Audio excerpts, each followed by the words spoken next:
Hi everyone and welcome. This is Ray Poynter and I'm joined today by Stephen Phillips. Hi folks.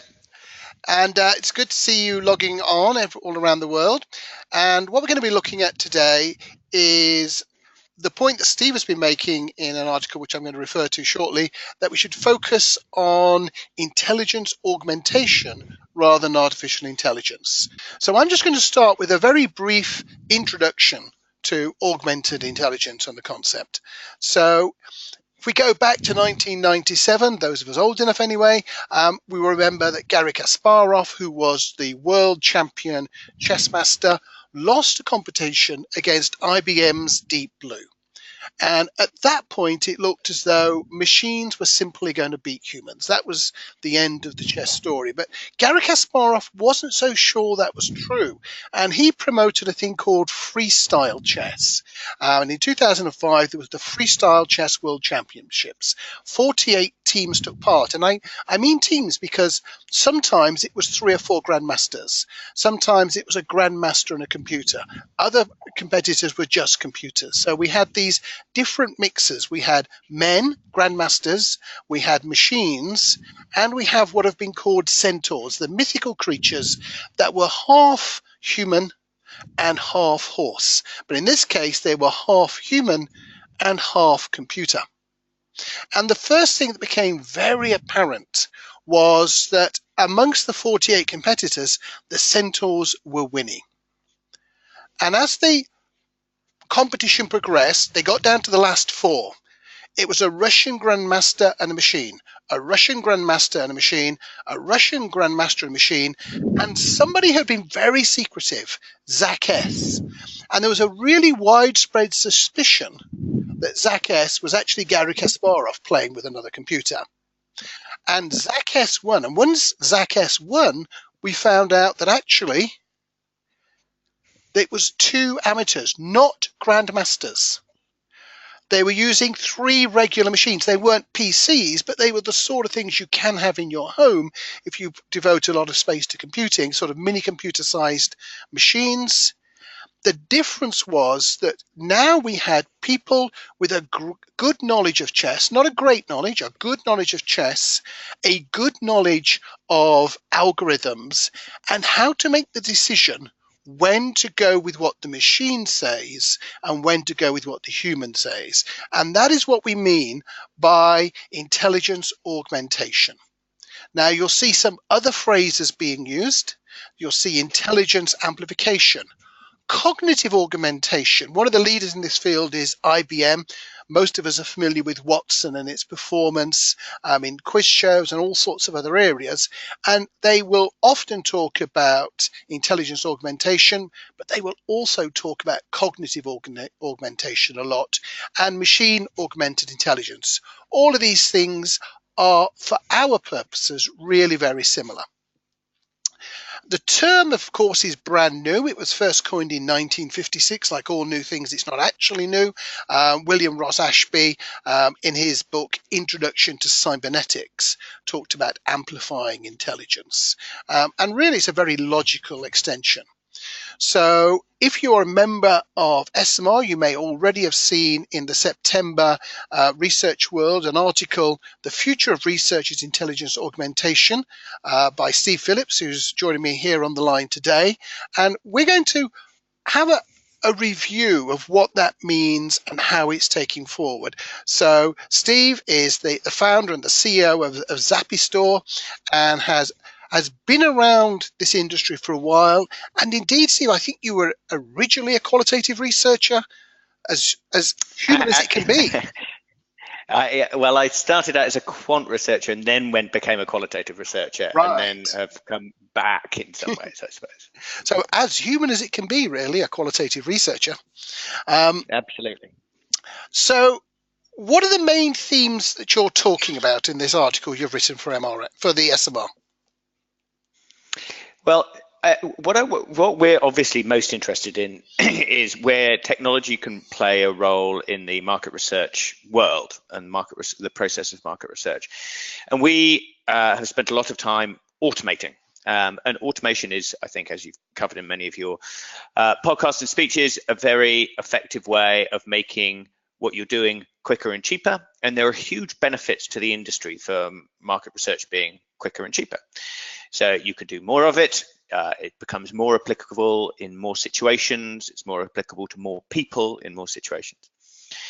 But I think where we're interested in going is moving up from just the automation of process to the generation of great insight and then the communication of insight.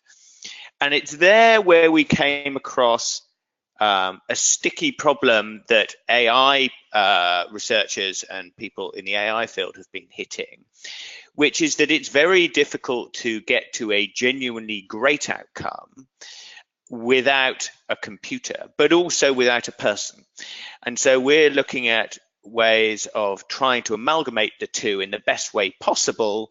And that's really, we're not in any way pretending that we're there, but that's the approach I think we want to take, and we think the industry as a whole should be taking.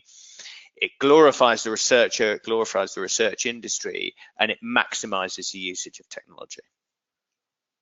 Super. Now, you've mentioned the market research industry. Obviously, we're going to focus on that, but let's start by looking outside the market research world. What elements of intelligence augmentation first caught your eye as this is something that we should be doing? Yeah, so I was actually at the Singularity University. I don't know if you know that, but it's a bunch of people from Silicon Valley, particularly out of the academic world. They're looking at the future, looking at the future of technology, the future of health, etc. And they were I went to a full-week conference there, and they were very focused on intelligence augmentation. And I hadn't really come across the term before. And they used the Kasparov example, but they also, if you think about what Elon Musk is looking at with Neuralink, a lot of them, they're thinking about ways of prolonging human life, improving human life's intelligence as well as experience, and looking at genuinely creating some form of cybernaut type structure. They're thinking 5-10 years out, but it was just the inspiration behind that, and then them talking about the fact that increasingly people are accepting in the world of AI that it's not on its own, it's not as powerful as combined. IBM, you've mentioned Microsoft increasingly are talking about themselves as being an intelligence augmentation company instead of focusing purely on AI methods, and that is bringing better results overall. I guess one of the non-MR intelligence augmentation that we all increasingly use are the sat-navs, which will give us, in addition to what we know and what we can see, additional information.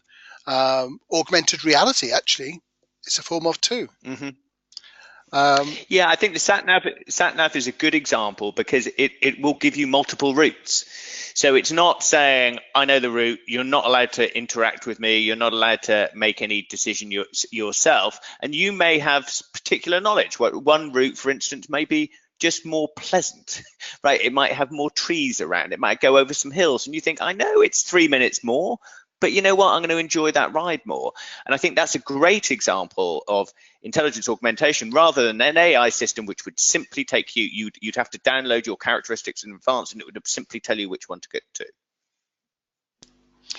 And I had a wonderful example of making sure that you get your augmentation set right. I flew over to Toronto, hired a car, I was going to America, pulled away and turned on the sat nav, and it speaks to me in Spanish because that's how the last person configured it, and it took me a roundabout route because I had not told it I'm happy to pay the tolls.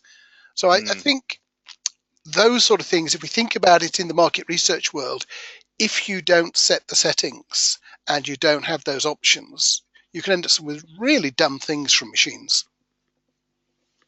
Yeah, absolutely. And particularly if you think about the market research world, we have a whole series of issues that we have to negotiate when we're making recommendations to clients.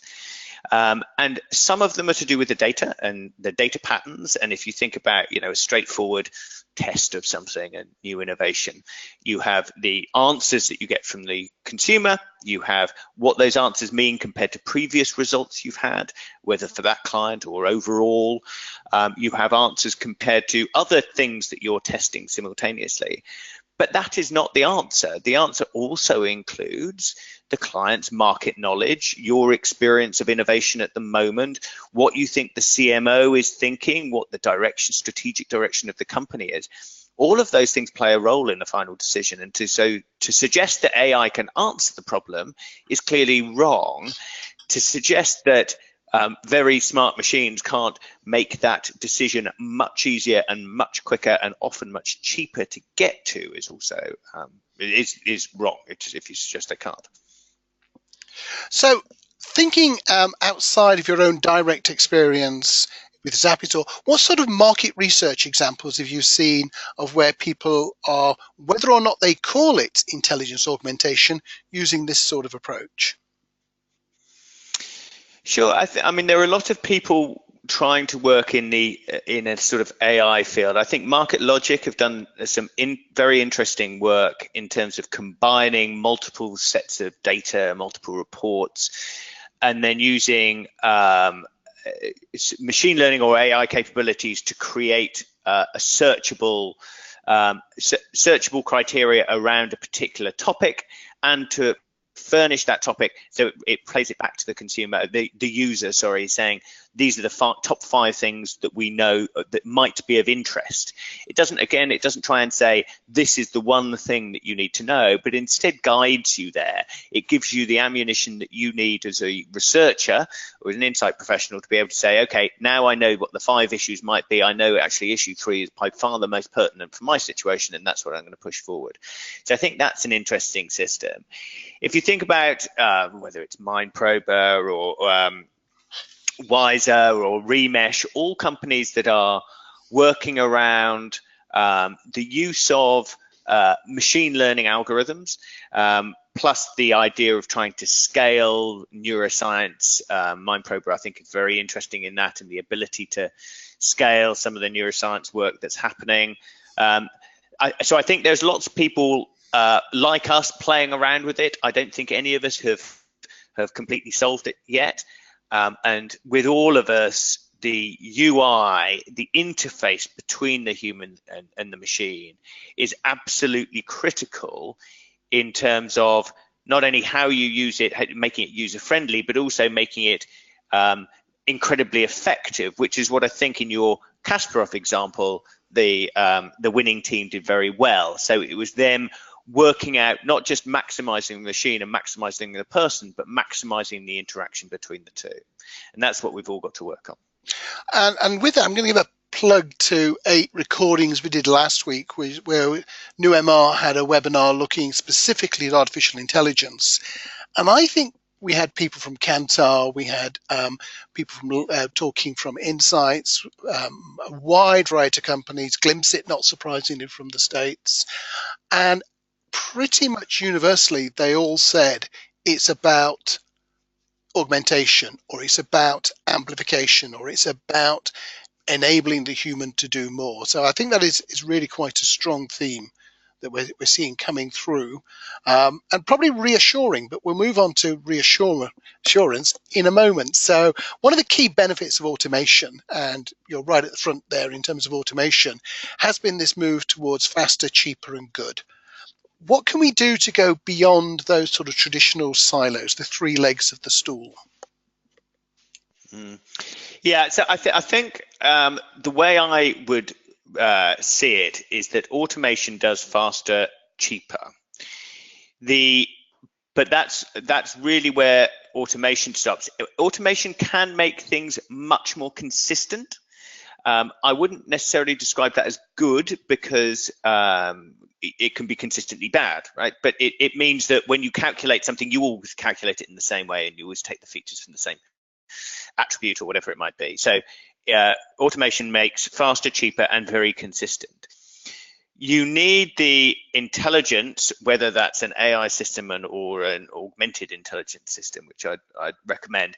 You need that intelligence to make it better.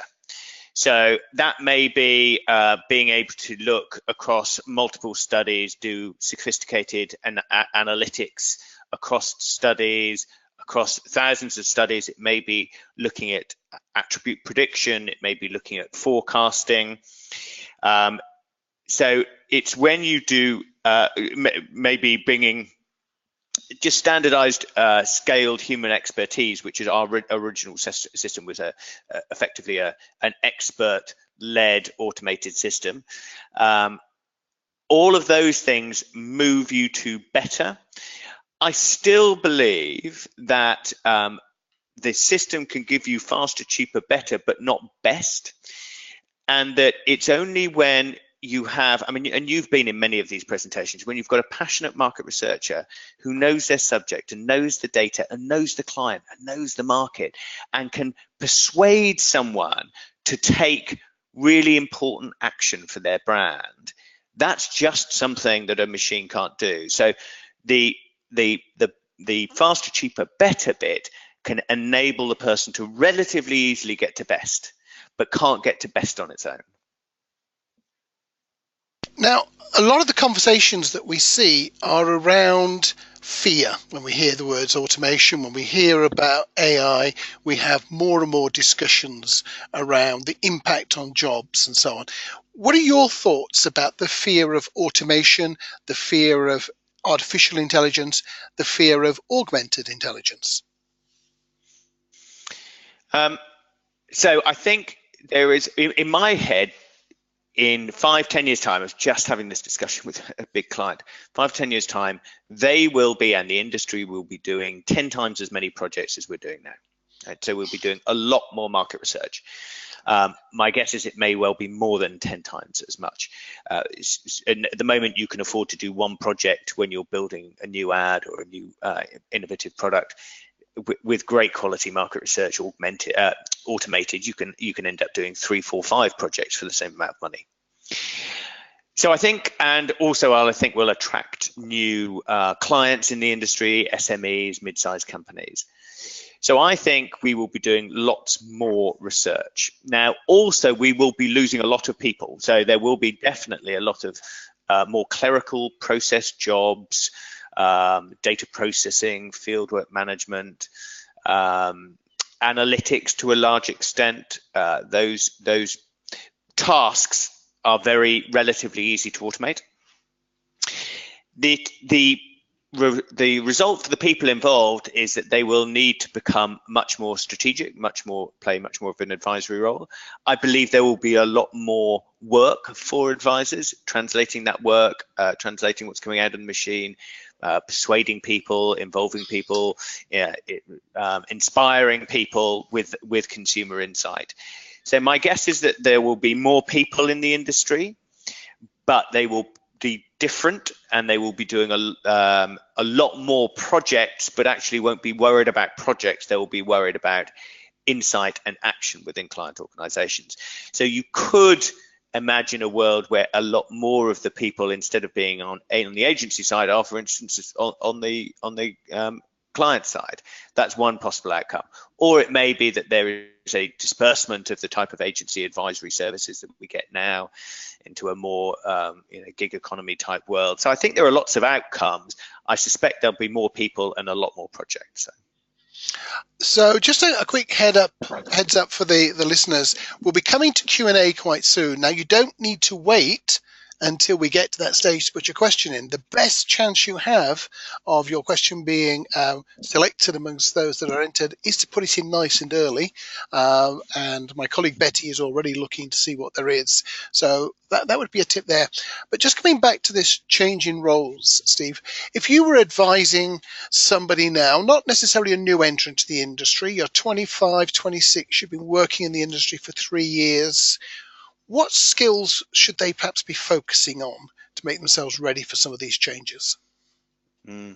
So I think there are two probable career paths. One will be almost research on research. So finding out the most intriguing new ideas that are out there, whether it's from academia or technology, and trying to integrate them into the insight workflow of clients. Probably an agency side role, and some very interesting innovation will come out of that area. So that would be one way to go. And particularly strongly for people with, more of an academic background, an interest in innovation and an interest in new ideas. The other way, which will be the vast majority of people, will be much more focused on change management, more focused on helping clients make decisions. There, a lot of consultative type skills will be required. I think the best researchers have them already. So it shouldn't be too much of a shift for them, and that's certainly what people should be focused on. I do think having that grounding in consumers, consumer behavior, genuinely being the voice of the consumer, being able to take what's coming out of the computer, but also having visited consumers in their homes, in their offices, or gone for drives with them, all of the great qualitative research that people are still doing, the ethnographic research, which gives you not just answers, but intuition. Being heavily involved in those types of areas, I think, will be a very powerful combination. Super. And we've been very good. We've been talking about the whole industry. We've been talking about other industries. We haven't mentioned really anything that's happening down there at ZappiStore. So, Steve, what are the things that you're doing, you're trying to put in place, or have been put in place, or clients have been doing? So we have been pushing in the direction of, largely driven by our clients, to be fair, of becoming a platform for insight rather than just a project execution site for insight. So when we launched, we were very focused on doing great quality market research, but automated. So being able to do a project relatively quickly, cheaply, and just as good as a standard project would be. We're now looking at trying to develop much more platform-based capabilities so that people can do a lot more of their insight through us. And if then, if a company has tested 100 products or claims or ads, then they can immediately do cross analytics. They can immediately do a drivers analysis across all 100 to find out what types of attributes, what types of factors are driving a driving preference or driving a particular behavior that they're interested in. So we're looking at becoming much less of a project execution and much more of a learning platform. So our push is very much to have high-end analytics built within the system, and the ability to every project should add not just the answer to that project, but it should add more learning to the system, which enables you to make better decisions going forward. I think the other area that us and many others are working on are things like prediction and forecasting. And if you've got the data in the right structure, then I think there'll be some very interesting work done in there in the next year or two. Super. Well, I think people have probably been listening long enough to just your voice and my voice. So let's see what we have from the floor. So Betty, are you there? Hello, Ray. Hello, Stephen. Interesting discussion so far. We don't have any questions just yet, but I do have a question that I've been quite eager to ask for some time. I've got two actually, but we want to hear from the audience first, so I'll just ask the one for the moment. I'm interested in the idea of what I'm just going to call customizable automation for the moment, and what inspired me to think about this was I'm not sure if you've heard of the paint brand Valspar, but for any of you who aren't familiar with the paint brand, they offer over 1 million colours, and you can take in a swatch of fabric or literally anything, a piece of wood, and the computer scans it to match the colour and they mix up the paint. And the whole process is automated, but of course the great thing is that you can have a completely customizable a customized product from that automation process. So Ray and Stephen, I'm interested in hearing about what you think about this idea of being able to create a kind of bespoke experience within an automated process that allows clients to have that, you know, unique experience, that unique touch with a market research agency, or indeed the audiences to have something a little bit more kind of specific to their needs? So I think it's interesting I think you do have platforms now that give you entirely customizable abilities, at least at the question level. So for instance, SurveyMonkey would be entirely customizable. You write in exactly what you want to answer, what you want to ask, and you put in the custom codes. And that's a fully automated system which enables complete customization, complete personalization. I think there is a downside to that. I'm not sure. I mean, your paint example is quite good of being a purely unique upside.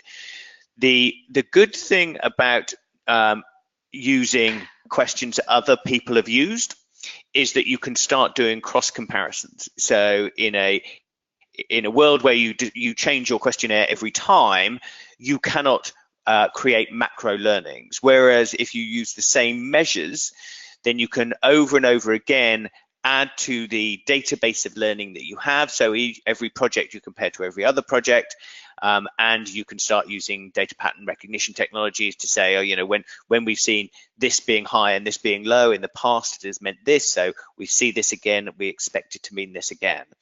So I think there is a role for complete customization, and I think SurveyMonkey does that very well. There is a role for expert-led, which is what we would describe ourselves at, and with the expertise, you know that retaining information about that measure, that question, and being able to compare across can add an awful lot of value on top. So it's really horses for courses, I think. I take a slightly different line, Steve. I don't think that in the near future there will be any role for complete ability to change the questions, or at least not without an awful lot of safeguards, because I see so many bad surveys coming from professional market research organizations where none of these hasn't been added because the survey has been put together in a hurry by a junior researcher. It's not been checked client side properly. And I think that as we move forward with the augmented intelligence, we'll be talking about blocks, and you can put blocks together in sensible ways. And if we think about playing with toys like Lego, you can have Lego and you can have Meccano, but you don't put Lego and Meccano together. That's not personalization, that's just making a mess of it. And I think that we are going to see, yes, a lot of ability for people to express themselves, but with tools that fit and work, and which give you very substantial warnings to say, that is a leading question. Do you really want to ask that? Yes, I'm a politician. Okay, well, you can ask a leading question then. And so on. Yeah, I think, I'm not sure if you saw Annika Quinn de Jong's article and her presentation at SMR, but she was talking about the same thing. She's a senior insight manager at Phillips and talking about the trend towards DIY and how she's worried about it de-skilling the industry, but also leading to poor outcomes on the client side from people who don't understand what questions to ask or how to analyze it. So I'm with you. I think what we've got to acknowledge is that people have been using DIY tools partly because there haven't been expert-led tools that enable them to harness the expertise in the same fast and inexpensive manner as they've been able to with DIY.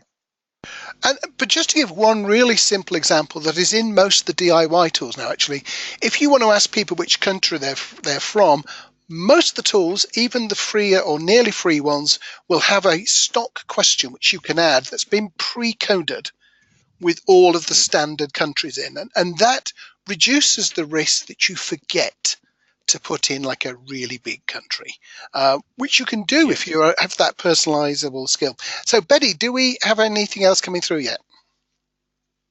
No, not just yet. I do have another question lined up from yours truly. So my question is kind of a bit more going back to artificial intelligence. So people like Irina Higgins, who's the senior research scientist at Google DeepMind, and even people like Parry Bedi, who last week spoke about the AI glimpses using, both speak about artificial intelligence in a way that talks about it developing intuition. So in Parry Bedi's case study, he was talking about their AI being able to suggest ideas essentially, and showed us a really interesting Hallmark greeting cards case study. And of course, Irina Higgins talking about the Google DeepMind player of Go using its intuition to beat some of the world's top players. Where do you think that? Where do you think we are in terms of developing AI that has that sort of level of intuition in market research to do things like suggest ideas, suggest what to avoid? Any thoughts around that? Yeah, so I think we've got to be careful about the definition of intuition, but I know what they mean. So I think what was even more interesting than the Go example was the poker example. So poker is actually a very simple game, but bluffing is a very complex human activity. And for a computer to win at Go was very complicated, chess was very complicated, but poker in some ways was much more human than either of them. I think as computers learn, whether it's through facial coding, facial recognition, sentiment analysis, how people are feeling, they can develop something like intuition, but I don't think it'll ever be better than a human being who is built as an emotional character. We're much more emotional than we are rational. We're much more emotional than we are computer-like. So our ability, I mean, and Ray mentioned I was a qualitative researcher. I used to do depth interviews, and I'd go into people's houses, whether it was talking about bingo, whether it was talking to Russian housewives about bathroom design, whatever it might be. After you'd visited 10, 15 homes and spoken to people about it, you developed a genuine intuition about the types of things they would like, what their decision making was like, what they thought, what they felt, in a way that a computer would find incredibly difficult to do. And actually, even trying to make it do that is probably putting its strengths to the wrong use. It's not the first direction you'd want to go. Will people experiment with it? Of course, but I don't think it's the same level of intuition. And it's certainly not an inspiring intuition either. So that's the other thing that we as humans are very strong at. So just two or three different angles. One of the places where it's used, and it's not always AI, it's sometimes just a straightforward programmed algorithm, is to take a whole bunch of fragrances, food ideas, and come up with new combinations, and then test those combinations against things that it already knows about people to see if they're going to be acceptable. And in idea generation, that is certainly one way to go. But let's jump now to the market research world.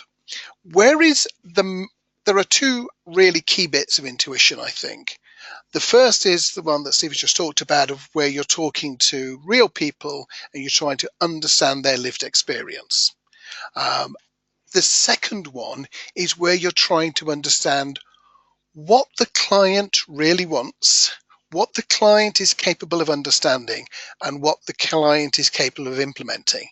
And that is a really tricky process. That's where the really successful, great consultant, strategic market researchers are different, because they're applying their skills, their intuition and their knowledge to the situation. It's no use me suggesting a solution to a client if they have a cultural objection to it, if the CEO would never believe that type of evidence. One of the questions I often ask when I'm talking to people is, what sort of evidence is believed in this company? And it's going to be a long time. I would never say never, but it's going to be a long time before AI will play that sort of role. Unless we have anything else. Yes, we actually have got 4 questions. They were just coming in thick and fast there as you were talking, Ray. So I'll just answer them in the order that they came in. So we've got Alkistis from ZappiStore, who's curious to hear from both Ray and Steve, what are some examples of the kinds of insights that the MR centaurs will be able to mine that are currently perhaps not possible? Well, I would jump in first, and I would say it is, at the moment, most analysts stop when they find really strong, useful findings. But you will get much closer to, is there anything else? The sort of thing which is just not cost efficient to go after. And is there something which other researchers have found which can be combined with what I have found to come up with something else? Because I can't do that. No matter how good I am, I can't take into account things that other people have discovered. No, I agree. At the moment, as a researcher, it's very easy to do great analysis on one project, but it's very difficult to integrate that analysis with other similar projects that you might have done, particularly if you're in hundreds or thousands of those projects, other than by using a norm, a published norm, a standardized norm, whereas a great AI system can do thousands of iterations of pattern recognition instantaneously. Right, thank you, Stephen and Ray. So moving on to the next question from Jonathan Hackenbrock, who's saying, great discussion so far. Thanks to the both of you. And he's asking about standards and consistency around artificial intelligence or intelligence augmentation. He's going back to the point you made earlier, Stephen, that automation allows for faster, cheaper, and brings consistency, but that's not always the case in some other companies that Jonathan has worked out. So what are your thoughts about standards at the moment in market research for AI and IA? Yeah, sure. I mean, the great thing about computers is if you tell them to do something, they'll do it. I mean, they might have a bug in it, but one hopes you've sorted through that. So they will do the same thing over and over again. The unfortunate thing is that will do stupid things over and over again if you're not careful. So what we try and do is build a system. We spend a lot of time and effort building one system, and then we want to scale it. So in that world where you're trying to build one perfect thing and then use it 1,000, 2,000 times, it makes you obviously spend a lot of time and effort making sure that the underlying system itself is right. When you're doing something for 1 or 2 uses, then it's very difficult to have the time and the effort and the resources to build it properly. So there are of course problems with standards and maintaining standards, but as long as you go into it knowing that you need to bake them in and think about them, then once you set the system up, you can allow it to play out at scale without worrying at each time something is done. And in terms of things like machine learning approaches, of course, if you take the same software and put it in the hands of 2 different companies with different priorities, it will learn different things. So each will be consistent. Company A will be consistent with company A, company B will be consistent with company B, but they could be quite different to each other.